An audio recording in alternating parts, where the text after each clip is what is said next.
Hello student. তো আমরা পড়ছিলাম ক্লাস 11-এর মৌলসমূহের শ্রেণীবিভাগ ও ধর্মাবলী পর্যাবৃত্তি এই চ্যাপ্টারটা। তো যেখানে আমরা অনেকগুলো টপিক শেষ করে ফেলেছি এবং প্রায় শেষের মুহূর্তে আমরা আছি।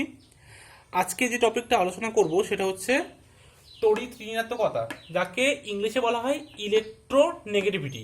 E for electro, N for negativity, সংক্ষেপে আমরা ইএন দ্বারা প্রকাশ করি। ঠিক আছে, এবার দেখো এই যে তড়িৎ ঋণাত্মকতা, তোমাদের এই যে টপিকটা, এটা কিন্তু তোমাদের একটা অধ্যায় আছে, মানে ক্লাস 11-এর 4 নম্বর অধ্যায়, যেটা রাসায়নিক বন্ধন নাম।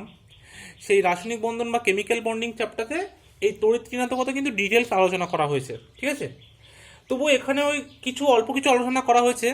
তো আমি চাইবো বা আমি চেষ্টা করব যে তড়িৎ ঋণাত্মকতা পুরো জিনিসটা এখানেই কভার করে দিতে। ঠিক আছে, যখন তোমাদের কোনো স্যার ওই চ্যাপ্টারটা পড়াবেন রাসায়নিক বন্ধন, তখন আবার বলবে, তাহলে তোমাদের জিনিসটা হয়তো আরও একটু ভালো ক্লিয়ার হয়ে যাবে। ঠিক আছে, তবে আমি চেষ্টা করব যে এখানেই পুরো জিনিসটা ক্লিয়ার করতে। আচ্ছা, তাহলে আমরা প্রথমে জানবো যে তড়িৎ ঋণাত্মকতাটা কি।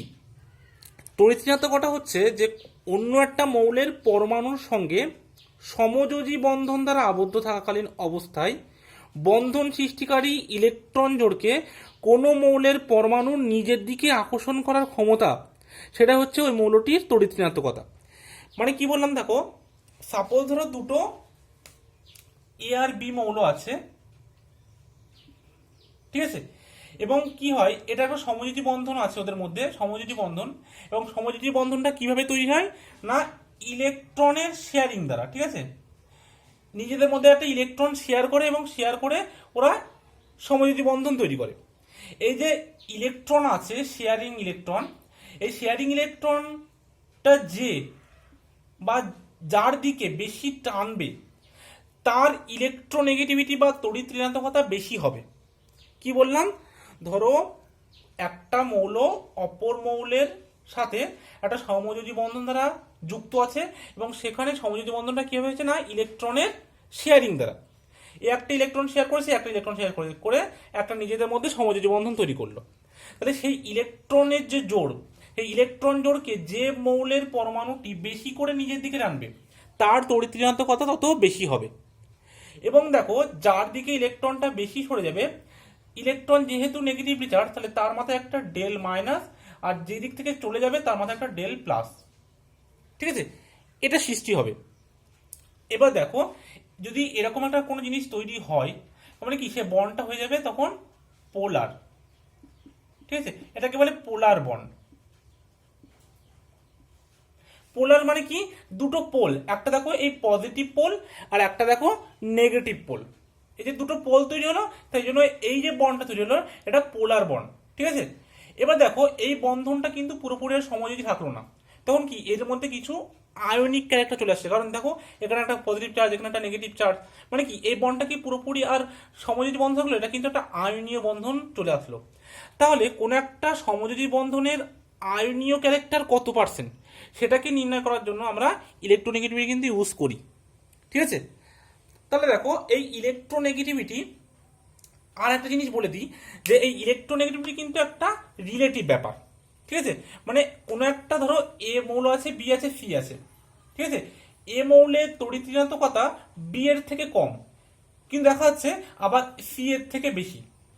ঠিক আছে, মানে কোনো একটা মৌলের তড়িৎ ঋণাত্মকতা অন্য একটা মৌলের সাপেক্ষে বিচার করা হয়, সেই জন্য এটা একটা রিলেটিভ প্রপার্টি। এবং যেহেতু এটা রিলেটিভ প্রপার্টি, তাই তড়িৎ ঋণাত্মকতার এককহীন, কোনো একক নেই। বোঝা গেল? এটা হচ্ছে তড়িৎ ঋণাত্মকতার একটা বেসিক জিনিস জানার, যেটা আমি বলে দিলাম। এবার আমরা দেখব যে তড়িৎ ঋণাত্মকতা জিনিসটা কোন কোন বিষয়ের উপর ডিপেন্ড করে বা পর্যায় বরাবর কিভাবে পরিবর্তন হয়, সেগুলো আমরা দেখব। ঠিক আছে, তো এটা মুছে দিলাম। তো দেখো, এবার আমরা কি পড়বো না, তড়িৎ ঋণাত্মকতা নিয়ন্ত্রণকারী বিশেষসমূহ, মানে কোন কোন বিষয়ের উপর তড়িৎ ঋণাত্মকতা নির্ভর করে। ঠিক আছে, তার মধ্যে 1 নম্বর যেটা হচ্ছে সেটা হচ্ছে পরমাণুর আকার বা ব্যাসার্ধের উপর। ঠিক আছে, কি বললাম, 1 নম্বর হচ্ছে পরমাণুর আকার বা ব্যাসার্ধ। পরমাণুর আকার, দেখো কোনো একটা পরমাণুর আকার যত বড় হবে তত কি হবে, সেই নিউক্লিয়াস থেকে ইলেকট্রনটা অনেক দূরে থাকবে, যার ফলে কি হবে, সেই ইলেকট্রনটার প্রতি টান অনেক কম হবে। আর তড়িৎচুম্বকতা কি বললাম, যে ইলেকট্রনটাকে বেশি বেশি পরিমাণে টানবে তার তড়িৎচুম্বকতা তত বেশি। আবার যদি কোনো একটা পরমাণুর আকার এরকম ছোট হয়, তাহলে সে কি হবে, সেই ইলেকট্রনটা কাছে থাকবে, তার উপর বেশি টান হবে। মানে কি, পরমাণুর আকার যত বড় হবে তার তড়িৎ ঋণাত্মকতা তত কম হবে। বোঝা গেল? মানে ইলেকট্রোনেগেটিভিটি যে বিষয়টা আছে, ইলেকট্রোনেগেটিভিটি এটা কিন্তু ইনভার্সলি প্রপোর্শনাল সাইজের সাথে, ঠিক আছে? সাইজ যত বেশি হবে ইলেকট্রোনেগেটিভিটি তত কমবে, কারণ তত ইলেকট্রনটা নিউক্লিয়াস থেকে বেশি দূরে যাবে এবং ইলেকট্রনের প্রতি টান তত কমবে, তো ঋণাত্মকতা কিন্তু কমবে। বুঝে গেল? এবার দ্বিতীয় যে ফ্যাক্টর সেটা হচ্ছে পরমাণুর কক্ষ সংখ্যার উপর, ঠিক আছে? 2 নম্বর হচ্ছে পরমাণুর কক্ষ সংখ্যার উপর।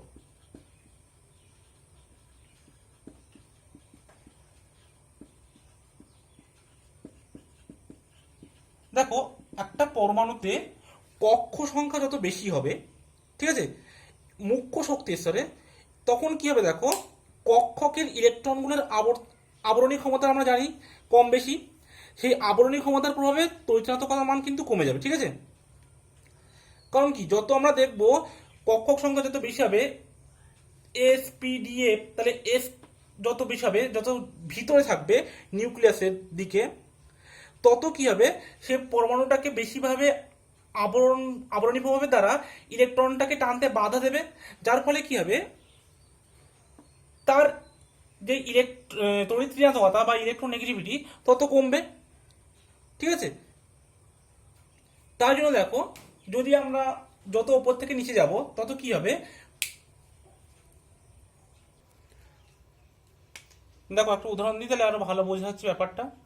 সাপোজ এখানে হচ্ছে পরমাণু নিউক্লিয়াসটা আছে, এখানে ধরো 1s, এখানে 2s, এখানে 3s, এখানে 4s, মানে কি, এখানে মুখ্য শক্তি স্তরের সংখ্যা কি বাড়ছে, তো মুখ্য শক্তি স্তরের সংখ্যা যত বাড়ছে, তাহলে দেখো নিউক্লিয়াস আর সর্ববহিস্থ কক্ষকের মধ্যে একটা আবরণী ক্ষমতা কিন্তু বেড়ে যাচ্ছে। কারণ কি, এই যে 1s আছে বা যে 2s আছে, এগুলো কি করবে, এই নিউক্লিয়াসের আধানকে আড়াল করে রাখবে, যার ফলে কি হবে, সর্ববহিস্থ কক্ষের ইলেকট্রনটাকে অত বেশি টানতে পারবে না, যার ফলে কি হবে, তাদের ইলেকট্রোনেগেটিভিটি বা তড়িৎচুম্বকতা কিন্তু কমবে, ঠিক আছে? যেমন দেখো, যদি আমরা fluorine, chlorine, bromine, iodine, group 17 এদেরকে দেখি, তাহলে কি হবে, এখান থেকে এদিকে যত যাবো তত দেখো মুখ্য শক্তি স্তরের সংখ্যা বাড়ছে, ঠিক আছে? তাহলে যত মুখ্য শক্তি স্তরের সংখ্যা যত বাড়বে, তত কি হবে, সেই মানে নিউক্লিয়াস থেকে যে সর্বহিস্থ কক্ষটা সেটা অনেক দূরে চলে যাবে, এবং সর্বহিস্থ কক্ষের যে ভিতরের যে কক্ষগুলো আছে তারা কি করবে, সেই ইলেকট্রন যে প্রোটনের যে চার্জটা আছে এটা আড়াল করে রাখবে, যার ফলে বাইরের কক্ষে যে ইলেকট্রন থাকবে তার প্রতি তার টানটা কমে যাবে, তার ইলেকট্রোনেগেটিভিটাও তত কম হবে, ঠিক আছে? 3 নম্বর যে ফ্যাক্টর সেটা হচ্ছে নিউক্লিয়াসের চার্জ, ঠিক আছে, বা পারমাণবিক সংখ্যা। মানে পারমাণবিক সংখ্যা যত বাড়বে নিউক্লিয়াস চার্জ তত বাড়বে, তাই তো? তাহলে 3 নম্বর যে ফ্যাক্টর সেটা হচ্ছে নিউক্লিয়াসের চার্জ, ঠিক আছে, যেটাকে আমরা বলি নিউক্লিয় চার্জ, এবং এটাকে কি দ্বারা প্রকাশ করা হয়, জেড দ্বারা। দেখো, পরমাণু সংখ্যা যত বাড়বে বা পারমাণবিক সংখ্যা যত বাড়বে তত কি হবে, নিউক্লিয় চার্জ বাড়বে, আর নিউক্লিয় চার্জ যত বাড়বে তত কি হবে, সে ইলেকট্রনটাকে বেশি বেশি করে নিজের দিকে টানবে, যার ফলে কি হবে, ইলেকট্রোনেগেটিভিটি সেটাও বেড়ে যাবে। মানে নিউক্লিয় চার্জ মানে কি, সেটা কিন্তু অবশ্যই পজিটিভ চার্জ, পজিটিভ চার্জ যত বাড়বে তাহলে প্রোটনের সংখ্যা বাড়ছে, আর প্রোটন সংখ্যা যত বেশি হবে, সাপোজ ধরো এখানে 9টা প্রোটন আছে এই পরমাণু নিউক্লিয়াসে, আর একটা পরমাণু নিউক্লিয়াসে সাপোজ 2টো পজিটিভ চার্জ আছে, তাহলে ইলেকট্রনটাকে কে বেশি টানবে, যেখানে পজিটিভ চার্জ বেশি সে বেশি টানবে, মানে তার ইলেকট্রোনেগেটিভিটি বেশি হবে। বুঝে গেল? মানে ইলেকট্রোনেগেটিভিটিটা এই যে জেড এর সাথে ডিরেক্টলি প্রপোর্শনাল, ঠিক আছে? তারপরে যে ফ্যাক্টর সেটা হচ্ছে জারণ অবস্থা। 4 নম্বর যে ফ্যাক্টর সেটা হচ্ছে জারণ অবস্থা। দেখো, জারণ অবস্থার উপর কিভাবে ডিপেন্ড করে, জারণ অবস্থা মানে কোন একটা পরমাণুর উচ্চতর জারণ অবস্থার এই ইলেকট্রোনেগেটিভিটি তত বাড়বে, ঠিক আছে, আর নিম্নতর জারণ অবস্থায় ইলেকট্রোনেগেটিভিটি কমবে। কেন, দেখো, ধরো সাপোজ একটা আছে Mn2+, আর একটা আছে Mn6+, Mn মানে হচ্ছে ম্যাঙ্গানিজ। ঠিক আছে, এবার দেখো তোমরা বলো এই দুটোর মধ্যে উচ্চতর জারণ অবস্থা কোনটা? যেটা 6+ সেটা উচ্চতর জারণ অবস্থা। এবার এখানে কি 6+ মানে কি, এখানে পজিটিভ চার্জটা বেশি, মানে এবার এখানে 2+ মানে কি, এটা নিম্নতর জারণ অবস্থা, দুটোই ম্যাঙ্গানিজ কিন্তু দুটো জারণ অবস্থা কিন্তু আলাদা। এবার নিম্নতর জারণ অবস্থায় এখানে পজিটিভ চার্জের সংখ্যা যেহেতু কম, তাহলে এই ইলেকট্রনটাকে টানা পরিমাণও কম, কিন্তু এখানে যেহেতু পজিটিভ চার্জের পরিমাণ বেশি, তাহলে এখানে ইলেকট্রনটাকে বেশি বেশি করে টানবে। মানে কি, উচ্চতর জারণ অবস্থায় ইলেকট্রোনেগেটিভিটিটা বেশি হবে, আর নিম্নতর জারণ অবস্থায় ইলেকট্রোনেগেটিভিটিটা কম হবে। বোঝা গেল? তারপরে 5 নম্বর যে ফ্যাক্টর সেটা হচ্ছে ইলেকট্রন আসক্তি। ঠিক আছে, ইলেকট্রন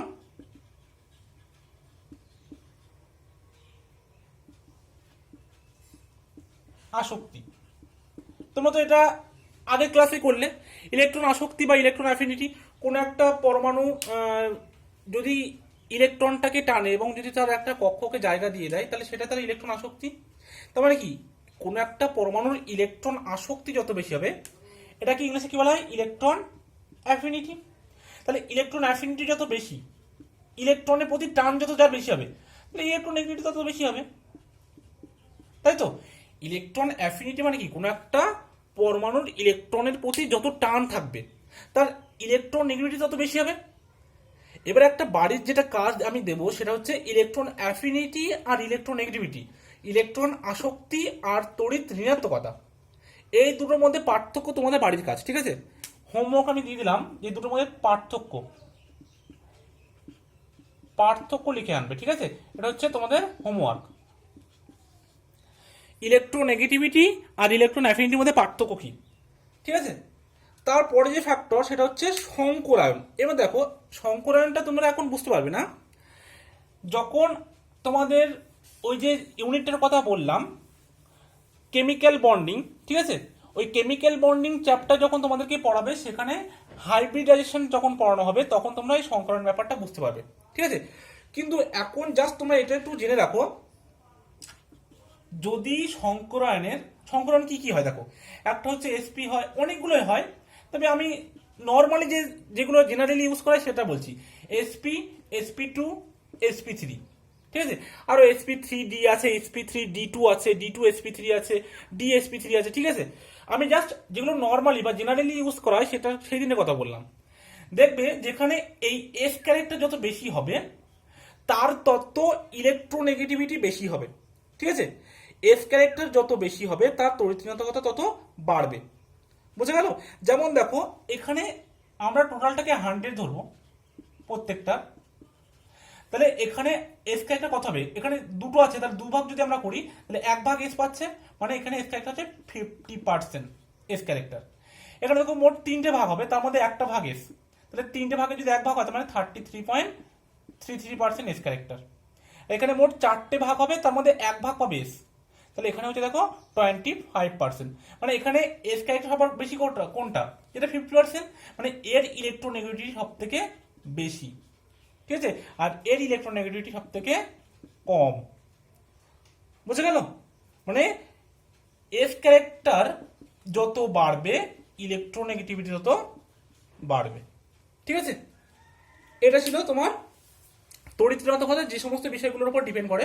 এবং এটা বললাম যে তোমরা কখন ভালো বুঝতে পারবে, যখন তোমরা কেমিক্যাল বন্ডিং চ্যাপ্টারটা পড়বে, সেখানে হাইব্রিডেশন বা সংকরণ বলে একটা টপিক আছে, তারপরে এই এস ক্যারেক্টার বা এসপি, sp2, sp3 এটা আরো ভালো বুঝতে পারবে। ঠিক আছে, এখন শুধু এইটুকু জেনে রাখবে, যার এস ক্যারেক্টার যত বেশি, তার তড়িৎ ঋণাত্মকতা তত বেশি। ঠিক আছে,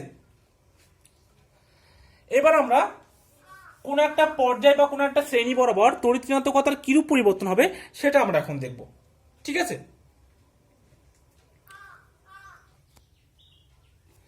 দেখো এবার আমরা কি পড়বো, এখন আমরা পড়বো যে পর্যায় বরাবর তড়িৎ ঋণাত্মকতা বা ইলেকট্রোনেগেটিভিটি কিভাবে পরিবর্তিত হয়, আর শ্রেণী বরাবর ইলেকট্রোনেগেটিভিটি কিভাবে পরিবর্তিত হয়।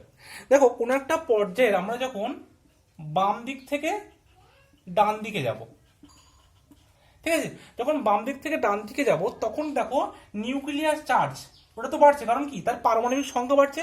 আর পারমাণবিক সংখ্যা যত পর্যায় বরাবর বাড়তে থাকবে বাম দিক থেকে ডান দিকে, তত নিউক্লিয়ার চার্জ বাড়তে থাকবে। কারণ কি, কারণ প্রোটন সংখ্যা বাড়ছে। আর প্রোটন সংখ্যা যত বাড়বে, তত কি হবে, সেই ইলেকট্রনটাকে বেশি বেশি করে টানবে। এই ইলেকট্রনকে যত বেশি করে টানবে তার ইলেকট্রন নেগেটিভিটি তত বেশি হবে। বুঝে গেল? আর যখন কোনো একটা শ্রেণী বরাবর যাব তখন কি হবে, পরমাণুর আকারটা বাড়ছে। এই আকার যত বাড়বে তত কি হবে, নিউক্লিয়াস থেকে যে বাইরে কক্ষে যে ইলেকট্রনটা সেটা অনেক দূরে থাকবে, যার ফলে কি হবে, সেই ইলেকট্রনটাকে কম পরিমাণে টানবে এবং ইলেকট্রোনেগেটিভিটিটাও কিন্তু কম হয়ে যাবে। এটা হচ্ছে পর্যায় এবং শ্রেণী বরাবর পরিবর্তন।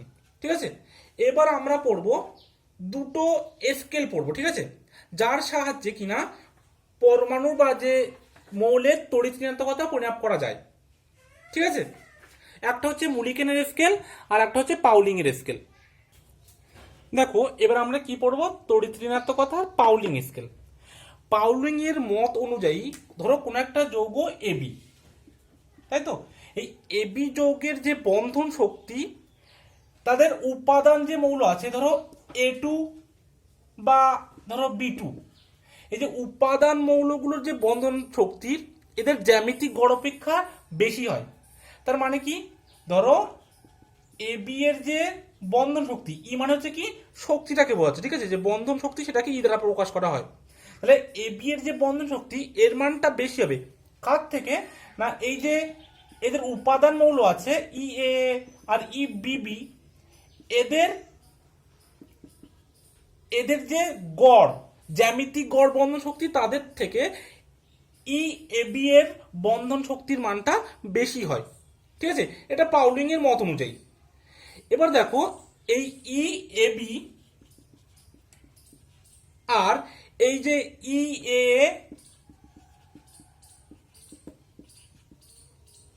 আর ই বিবি,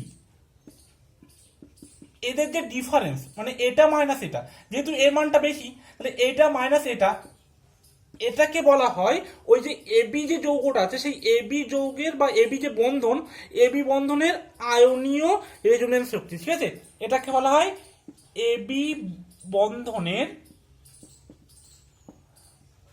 আয়নীয় রেজোনেন্স শক্তি। দেখো একটা জিনিস ভালো করে বোঝো, আমি একটু আগে কি বললাম, আমি যখন ইলেকট্রোনেগেটিভিটি বা তড়িৎচন্দ্রের কথা পড়াচ্ছিলাম তখন বলেছিলাম যে এবি মৌলের মধ্যে যার দিকে ইলেকট্রনের সরণটা বেশি হয় সেখানে ডেল মাইনাস হয়, এখানে ডেল প্লাস হয় উল্টো দিকে, কারণ ইলেকট্রনটা এদিক থেকে এদিকে আছে মানে এখানে প্লাস চার্জ হবে এখানে মাইনাস চার্জ হবে। তখন কি হবে, তখন এই যে বন্ধনটা সমযোজী ছিল আর কিন্তু সমযোজী থাকে না, তারপরে কি হয়, এখানে কিছুটা আয়নিক ক্যারেক্টার তৈরি হয়ে যায়, আয়নীয় চরিত্রর বা আয়নীয় প্রকৃতির বন্ডটা হয়ে যায়। এবার এই যে ইলেকট্রনের যে পার্থক্য, এই পার্থক্যটাকেই কিন্তু কত তার উপরে ডিপেন্ড করছে যে এর কত পার্সেন্টেজ আয়নীয় ক্যারেক্টার। মানে এটা তো কোভ্যালেন্ট বন্ড, কিন্তু এই তড়িৎ ঋণাত্মকতার পার্থক্যের জন্য কিন্তু এর মধ্যে কিছুটা একটা আয়নীয় চরিত্র চলে আসছে এই বন্ডের মধ্যে। সেই বন্ডের মধ্যে আয়নীয় চরিত্রটা কতটা তা হচ্ছে এদের এই ইলেকট্রোনেগেটিভিটির যে ডিফারেন্স তার উপর ডিপেন্ড করে, সেটাই বলা হচ্ছে এখানে। এই যে এবি যে যৌগটা আছে এই এবি বন্ধনের যে ইলেকট্রন শক্তির সাথে এই এ এ আর বা বিবি এদের যে গড় শক্তির যে ডিফারেন্স সেটাকে বলা হচ্ছে এবি বন্ধনের আয়নীয় রেজোনেন্স শক্তি, যেটাকে কিন্তু ডেল এবি দ্বারা প্রকাশ করা হয়। এটাকে প্রকাশ করা হয় ডেল এবি। ডেলটা অ্যাকচুয়ালি যে কোনো জিনিসের পার্থক্য বোঝাতে ডেল ইউজ করা হয়। ঠিক আছে, যে কোনো জিনিসের পার্থক্য বোঝাতে এখানে কিন্তু ডেলটা ইউজ করা হয়, এটাকে ডেল বা ডেল্টা যা বলো বলতে পারো। ঠিক আছে, এবার একটা জিনিস ভালো করে বোঝো, যদি শুধু এ হয় বা শুধু বিবি হয় তাহলে তাদের মধ্যে কি কোনো রকমের আয়নীয় প্রকৃতি আসবে বন্ডের মধ্যে? নিশ্চয়ই আসবে না। দেখো একটা জিনিস ভালো করে বোঝো, তোমরা নিশ্চয় দড়ি টানাটানি খেলা দেখেছো। এবার সেই দড়ি টানাটানি খেলায় একদিকে যদি হালকা রোগা পাতলা কোনো একজন মানুষ দাঁড়ায় যার দেহের বল খুবই কম, আর অপর দিকে যদি খুব একটা মোটা মানুষ দাঁড়ায় যার দেহের বল অনেক বেশি, তাহলে কি হবে, দড়ি টানি খেলায় সে তো নিশ্চয়ই তার দিকে টেনে নেবে, কারণ এর রুগ্ন মানুষ, এর গায়ে তেমন বল নেই, এর গায়ে অনেক বল বেশি, তাহলে কি দড়িটা কোন দিকে শিফট হবে? নিশ্চয়ই যার গায়ে শক্তি বেশি সেই দিকে দড়িটা বেশি শিফট হবে। তাহলে ঠিক তেমনি ভাবে কিন্তু তুলনা করতে পারো এই ইলেকট্রোনেগেটিভিটি। এই যে সমযোজী বন্ধনটা ছিল তার মধ্যে আয়নীয় প্রকৃতিটা কতটা আসবে সেটা কিন্তু ইলেকট্রোনেগেটিভিটির মধ্যে ডিফারেন্সটা নির্ণয় করবে। যেহেতু দুটোই সেম মৌল, তাহলে কি দুটোরই ইলেকট্রোনেগেটিভিটি সেম, দুটোরই যদি ইলেকট্রোনেগেটিভিটি সেম হয় তাহলে কি বন্ধনটা পুরোপুরি সমযোজী থাকবে, এখানে কোনো রকমের আয়নীয় প্রকৃতি আসবে না। কিন্তু যেহেতু এখানে মৌল দুটো আলাদা, তার মধ্যে কি এদের ইলেকট্রোনেগেটিভিটি যদি আলাদা হয় তাহলে ইলেকট্রনের যদি আলাদা হয় তাহলে কি ইলেকট্রনটা যার ইলেকট্রোনেগেটিভ বেশি তার দিকে শিফট করবে বেশি, এবং বন্ধনটা সমযোজী বন্ধনটার মধ্যে কিছুটা আয়নীয় চরিত্র কিন্তু চলে আসবে।